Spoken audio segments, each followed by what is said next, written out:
Virginie Segars, bonjour. Bonjour Marine. Vous êtes maître de conférence à Sciences Po et conseil éditorial pour le congrès de l'IFEC. Alors nous allons aborder le thème de la finance responsable et solidaire. Pouvez-vous nous expliquer ce qu'est l'investissement socialement responsable ? Volontiers, l'investissement socialement responsable ou ISR est une forme un peu particulière de finance. Je distinguerai finalement deux formes d'ISR. La forme la plus classique, la forme historique, qui est née notamment dans les pays anglo-saxons et qui, sur la base de critères qu'on appelle des critères d'exclusion, a constitué la genèse de l'investissement socialement responsable. Les communautés Quaker, notamment aux États-Unis, avaient décidé de ne pas investir d'argent dans ce qu'ils appelaient les sin stocks, les actions du péché. Qu'est-ce que c'était ? C'était des pans entiers de l'économie qu'ils considéraient comme irresponsables. L'armement, l'alcool, les jeux, la pornographie, le tabac.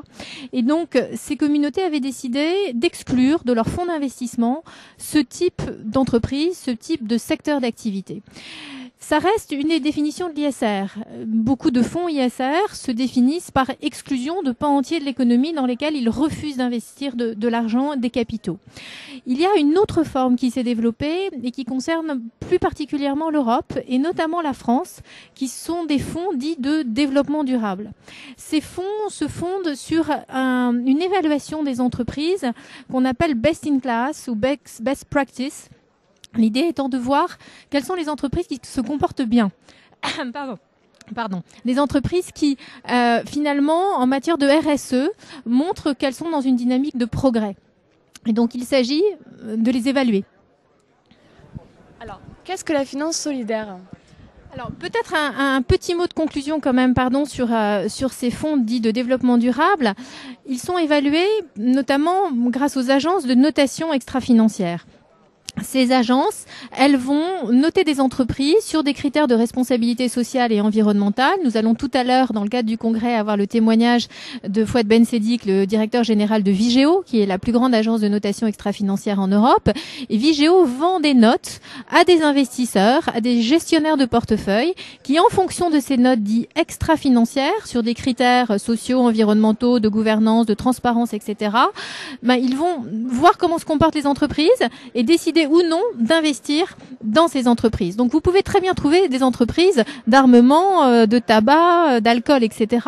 dans des fonds ISR en France et aussi en Europe. Ce ne sont pas des critères d'exclusion, ce sont des critères de démarche de progrès, d'ambition en termes de management, de la responsabilité sociale et environnementale qui est fondée sur les notes de Vigeo ou d'autres agences de notation extra-financière.